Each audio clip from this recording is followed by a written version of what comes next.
नमस्कार दोस्तों आज हम लोग डिस्कस करेंगे कि कोई पर्सन अगर अपना एजुकेशन वो सब कंप्लीट कर लेता है तो उसके पास क्या क्या पाथ्स है मनी अर्न करने का। तो बेसिकली हम लोग सबसे पहले 3 पाथ्स के ऊपर डिस्कस करेंगे और एक तो पाथ आपको बोनस के तौर पे बताऊंगा लास्ट में। तो सबसे पहला पाथ है कि वो पर्सन कोई जॉब अक्वायर कर सकता है, मतलब आप कोई एजुकेशन कंप्लीट किए तो उसके बाद आपको सबसे पहला ये चीज़ होता है कि आप अगर आपको रिसर्च फील्ड में जाना है तो आप फर्दर अपना एजुकेशन कंप्लीट करते हैं और अपना हायर डिग्रीज ये सब लेने का कोशिश करते हैं। लेकिन आपको अगर अर्निंग करने का बहुत ज़्यादा इच्छा और आपको अब पढ़ने का मन नहीं है तो तब आप सबसे पहले जॉब के लिए ढूंढते हैं, कहीं पे आपको जॉब मिल जाए। तो ये जॉब में हम लोग को एक फिक्स्ड आवर रहता है और उस फिक्स्ड आवर में हम लोग को उस कंपनी में जाना पड़ता है या फिर ऑनलाइन जॉब आजकल होता है तो वो ऑनलाइन में जॉब करना पड़ता है। और प्लस ये जॉब करने पर हम लोग को हर मंथ के एंड में एक सैलरी मिलता है। जॉब का जो सबसे ख़राब चीज़ मेरे को ये लगता है कि जॉब में आपको इंटरनल ग्रोथ नहीं मिलेगा, मतलब आप तो जैसे कि आप कोई जॉब करेंगे तो वो कंपनी आपको ऐसे ट्रैप में मतलब फंसा देता है कि आपको एक टाइम तक आप उस कंपनी के लिए काम करेंगे, फिर आपको जब उस कंपनी को छोड़ने का थोड़ा थोड़ा मन करेगा तो आपको वो कंपनी थोड़ा प्रमोशन दे देगा या फिर आपका जो सैलरी है उसमें थोड़ा हाइक ला देगा। फिर आप उस जॉब में वापस से सस्टेन करेंगे और कुछ साल इस तरह से आप अपना लाइफ का ज़्यादातर भाग इस जॉब को करते हुए बिता देंगे। और जॉब्स भी दो तरह के होते हैं, एक होता है प्राइवेट जॉब, एक होता है public job. Public job basically government jobs को मैं कह रहा हूँ। गवर्नमेंट जॉब्स में लोगों का ये मिसकंसेप्शन है कि अगर आपको गवर्नमेंट जॉब हो गया तो आपको हर मंथ के एंड में सैलरी मिल जाएगा और ज़्यादा कुछ करना होता नहीं है गवर्नमेंट जॉब में, खाली आपको वहाँ पे अटेंडेंस करना और आराम से बैठना, जो कि बिल्कुल भी सही कंसेप्शन नहीं है अभी प्रेजेंट के वर्ल्ड में। ऐसा अगर होता भी होगा तो पहले के ज़माने में, लेकिन अभी के ज़माने में बहुत ज़्यादा स्ट्रिक्टनेस हो गया है गवर्नमेंट जॉब्स में भी।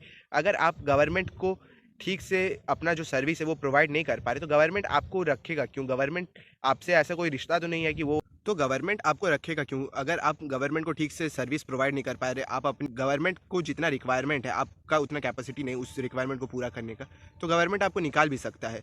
और प्लस आजकल तो गवर्नमेंट जॉब्स में भी लैटरल एंट्री होने लगा, मतलब प्राइवेट सेक्टर कंपनी में अगर कोई पर्सन अच्छा करता है तो उसको गवर्नमेंट अपना जो इंस्टीट्यूशन है वहाँ पे थोड़े हाई पोस्ट में रख के उससे सलाह मशवरा भी लेता है। तो गवर्नमेंट जॉब में अभी वैसा सिक्योरिटी नहीं है। और सेम इसी तरह से प्राइवेट सेक्टर में भी होता है, लेकिन प्राइवेट सेक्टर और गवर्नमेंट सेक्टर का एक डिफरेंस ये है कि प्राइवेट सेक्टर में लोगों को सेंस ऑफ सिक्योरिटी नहीं रहता कि उन लोगों का आज काम है कल रहेगा कि नहीं। जैसे कोरोना की महामारी में बहुत सारे जो प्राइवेट सेक्टर के लोग हैं उन लोगों को निकाल दिया गया था, लेकिन जो गवर्नमेंट सेक्टर है वहाँ से बहुत रेयरली किसी को निकाला होगा। तो पब्लिक सेक्टर जॉब यानी गवर्नमेंट जॉब में रहने से एक सेंस ऑफ सिक्योरिटी मिलता है। हालांकि ये बस सेंस ऑफ सिक्योरिटी रहता है, मतलब आपको लगता है कि आपका जॉब सिक्योर है, लेकिन असलियत में किसी का भी जॉब सिक्योर नहीं रहता, क्योंकि आप तो उस कंपनी के बॉस नहीं। अगर बॉस को जो रिक्वायरमेंट होता है अगर आप उसको पूरा नहीं कर पाते तो बॉस आपको फायर कर सकता है। ये दोनों केस में होता है, गवर्नमेंट और प्राइवेट जॉब दोनों में। और कुछ इसमें डिफरेंस अगर बताऊँ तो गवर्नमेंट जॉब में आपका जो एंट्री होता है वो टफ होता है, मतलब आपको बहुत सारे एग्जाम्स क्लियर करके आने पड़ते हैं, लेकिन वहाँ पे आप सस्टेन ज़्यादा दिन तक कर सकते हैं। लेकिन प्राइवेट जॉब में एंट्री इजी होता है लेकिन आप वहाँ पे ज़्यादा दिन तक सस्टेन नहीं कर पाएंगे अगर आपका वो कैपेसिटी नहीं है उस कंपनी के रिक्वायरमेंट को पूरा करने का। इसी के बाद जॉब के बाद एक और चीज़ आता है फ्रीलांसिंग। फ्रीलांसिंग यानी आपको कोई कुछ वर्क देगा, आप उस वर्क को कंप्लीट करके उस पर्सन को वापस दे देंगे और पर्सन इन रिटर्न आपको मनी देगा। तो ये फ्रीलांसिंग के लिए कुछ साइट्स बहुत ज़्यादा फेमस है, जैसे फीवर, एक तो फ्रीलांसर है, अपवर्क भी है। इस तरह के जो ऑनलाइन साइट्स है यहाँ पे फ्रीलांसिंग के जॉब्स मिलते हैं बहुत इजीली। लेकिन फ्रीलांसिंग में एक प्रॉब्लम यह है कि फ्रीलांसिंग में जॉब्स उनको बहुत जल्दी मिलते हैं जो लोग फ्रीलांसिंग के दुनिया में पुराने हैं और उनको पहले बहुत ज़्यादा प्रोजेक्ट्स मिल चुका है। जो लोग न्यू है, फ्रेशर्स है, उन लोगों को उतना जल्दी जॉब मिलता नहीं, और जब उन लोगों को एक बार जॉब मिलने लगता है तो उसके बाद कंटिन्यूएशन होते रहता है कि कोई ना कोई पर्सन फिर आपको जॉब देते रहेगा। फ्रीलांसिंग में आपको अपना जो स्किल होता है वो दुनिया को पहले शोकेस करना पड़ता है। आप मतलब कोई पोर्टफोलियो अपना बनाए, आप अच्छे फोटोग्राफर है तो आप वहाँ पे अपने फ़ोटोज़ लगा सकते हैं। फिर अगर आप किसी को आपके वो फ़ोटोज़ अच्छे लगे तो वो आपसे कॉन्टैक्ट करके कोई फ़ोटोशूट का कोई आपको अपॉर्चुनिटी दे सकते हैं कि आप यहाँ पे फ़ोटोशूट करिए हम लोग की तरफ से, या फिर आप कुछ ऐसे ऐसे फ़ोटोज़ हम लोग के लिए क्लिक करके हम लोग को सेंड करिए, हम लोग आपको मनी दे देंगे। इस टाइप से फ्रीलांसिंग होता है। फ्रीलांसिंग बेसिकली जो स्टूडेंट्स होते हैं वो लोग करते हैं अपने कॉलेज ईयर्स के दौरान। और फ्रीलांसिंग में जो आपका इनकम है वो परमानेंट नहीं, मतलब अगर आपको कोई मतलब हायर किया तो आपको इनकम मिलेगा, अगर कोई हायर नहीं किया तो आपको मतलब सैलरी टाइप का नहीं मिलेगा। लेकिन वही जॉब में आपको एक फिक्स्ड सैलरी हर दिन मिल जाता था, और जॉब में आपको जब एक फिक्स्ड सैलरी मिल जाता था तो आपको अपने खर्चे पता होते, लेकिन वही फ्रीलांसिंग में आपको ये पता नहीं कि आपको इस महीने के एंड तक कितना मिलेगा। तो ये आपका जो एक्सपेंसेस है उसको आपको कंट्रोल में थोड़ा रखना पड़ेगा। तो इसके बाद आता है बिजनेस। बिजनेस में आपको अपना कोई एक मतलब जो चीज़ पे आप स्पेशलाइज है, आपको उसको सेल करना होता है बहुत सारे लोगों तक। तो बिजनेस अगर आप करेंगे तो इससे आप कंपनी के जो हेड है उस टाइप की पोजीशन में आप रहेंगे, प्लस आपके जो ऑर्डर्स है वो आपके सबऑर्डिनेट सुनेंगे। लेकिन बिजनेस में यही है कि बिजनेस में आपको जो कंपनी का प्रॉफिट लॉस है वो सब आपके दिमाग में चलते रहता है 24/7। वहीं जॉब और फ्रीलांसिंग में इतना नहीं है। जॉब में तो बेसिकली बहुत रेयर है कि कोई पर्सन अपने कंपनी के जो प्रॉफिट्स है उसको मेजर करता है कि कंपनी को प्रॉफिट हो रहा है कि नहीं। वैसे जॉब में बहुत कम ही जन करता है, और जो लोग करते हैं वो लोग बेफिजूल का स्ट्रेस लेते रहते हैं।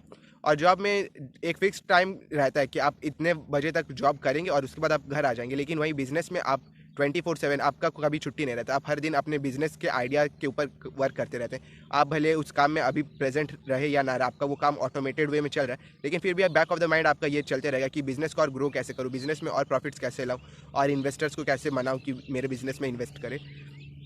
तो ये बिजनेस का था। बिजनेस में जो एक बेस्ट बात है वो ये है कि आप सेल्फ बॉस है, मतलब आपको किसी और का ऑर्डर सुनने का ज़रूरत नहीं है। आपको जो अच्छा लगता है आप कंपनी के हित में वो ही करेंगे।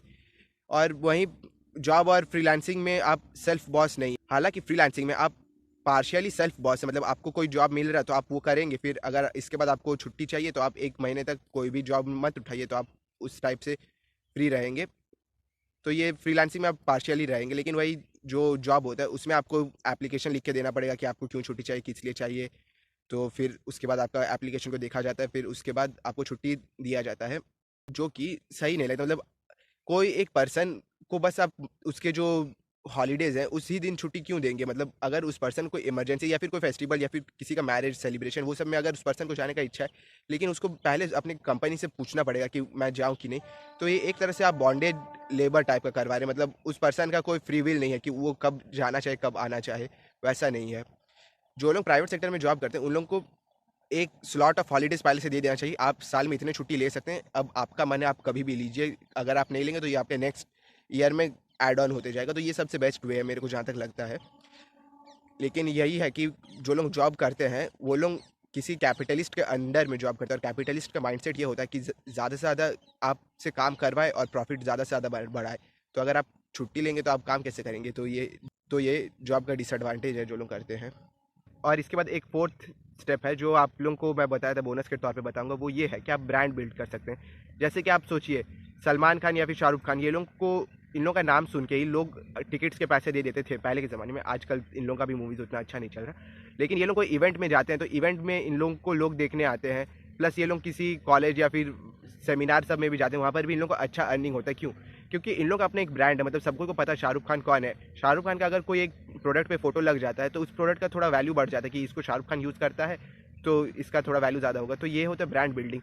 ब्रांड बिल्डिंग आपको अगर करना है अपना तो आपको बहुत पहले से शुरू करना होता है, क्योंकि ब्रांड बिल्डिंग में एक सबसे इंपॉर्टेंट चीज़ होता है ट्रस्ट। जो आपके कंज्यूमर्स है, जो आपका प्रोडक्ट खरीदेंगे, जो आपके कंज्यूमर्स है या फिर जो आपके जो व्यूअर्स है, जो आपके ऑडियंस है, वो लोग आपके ऊपर ट्रस्ट करता है, इसीलिए आपका जो ब्रांड है उसका इतना वैल्यू होगा। अगर आपके ऑडियंस ही आपके ऊपर ट्रस्ट नहीं करते तो आपका कोई ब्रांड का वैल्यू नहीं रहेगा। जैसे कि अगर कोई पर्सन अभी मतलब उठ के अपना फ़ोटो एक टी शर्ट पे लगा दे और उस टी शर्ट को बेचने जाए तो बहुत रेयर चांस है कि उसका वो टी शर्ट कोई खरीदेगा या फिर नहीं भी खरीद सकता है। लेकिन वहीं अगर उस टी शर्ट पे शाहरुख खान या फिर किसी और भी किसी मार्वल के कोई हीरो का अगर फोटो होता है तो जो बायर्स है वो लोग उस अमाउंट को देने में ज़रा भी हिचकते नहीं, वो लोग ईजिली दे देते उस चीज़ को खरीदने। क्यों? क्योंकि वो लोग एक ब्रांड बनाए हैं अपना। सिमिलरली जो लोग ब्रांड बनाते हैं वो लोग किसी के वेडिंग में थोड़ा नाचने का या फिर थोड़ा गा देने का भी पैसा चार्ज करते हैं बहुत ज़्यादा। और शाहरुख खान ने अपने एक सेमिनार में ये कहा था कि उनका बहुत ज़्यादा अर्निंग का जो भाग है वो ये शादीज़, मैरिजेज, इन सब से होके हुए आता है। वहाँ पे ये थोड़ा परफॉर्म करते हैं, उसके लिए इनको बहुत ज़्यादा अमाउंट में चार्ज करते हैं और इससे उनको एक अच्छा खासा इनकम हो जाता है पूरा ईयर में। तो आप ब्रांड बिल्डिंग के ऊपर भी फोकस कर सकते हैं। और जैसे कि इन चारों में से आपको जो अच्छा लगता है आप उसको चूज़ करिए। और जैसे कि मैं आपको कह रहा हूँ, अगर आप अभी कॉलेज में हैं तो आप अभी ये मत सोचिए कि कॉलेज खत्म होगा उसके बाद मैं जॉब करूँगा या फिर बिजनेस करूँगा। आप अगर कॉलेज में अभी हैं तो आप अभी से शुरू कर दीजिए। अगर आपको यूट्यूबर बनने का है तो आप अभी से वीडियो डालिए। अगर आपको अपना फेस नहीं दिखाना तो बिना फेस वाले वीडियोज बना के डालिए, मतलब एनिमेशन टाइप का, या फिर आप लिख दीजिए आपको क्या बोलना है और उसको स्लाइड के वे में चलाते रहिए। आप कभी ये मत सोचिए कि ये परफेक्ट टाइम आएगा कि मतलब मैं कॉलेज हो जाए कंप्लीट उसके बाद मैं यूट्यूबर बनूंगा या फिर कॉलेज हो जाने के बाद मैं जॉब के लिए अप्लाई करूंगा या फिर बिजनेस शुरू करूंगा। आप ऑन द स्पॉट उस काम को करिए, धीरे धीरे आपका उसमें स्किल बढ़ेगा, एक्सपीरियंस होगा, और जब तक आप कॉलेज कंप्लीट करेंगे तब तक आपका उसमें एक अच्छा स्ट्रांग होल्ड हो चुका होगा। अगर स्ट्रांग होल्ड नहीं भी हुआ होगा तो आपको एक्सपीरियंस रहेगा कि आपका गलती क्या था, और आप बाद में आप उन गलतियों को एलिमिनेट करके अपना जो सक्सेस का रेट है उसको आप बढ़ा सकते हैं। और इसी के साथ ये वाला वीडियो का एंड करता हूँ। होप करता हूँ कि आज आपको इन चारों के बारे में बताया, जॉब, बिजनेस, फ्रीलांसिंग और ब्रांड बिल्डिंग, इन चारों के ऊपर आपको अच्छे से समझ में आया होगा आपको क्या करना चाहिए क्या नहीं। और इसी के साथ ये वाला वीडियो का एंड करता हूँ। धन्यवाद।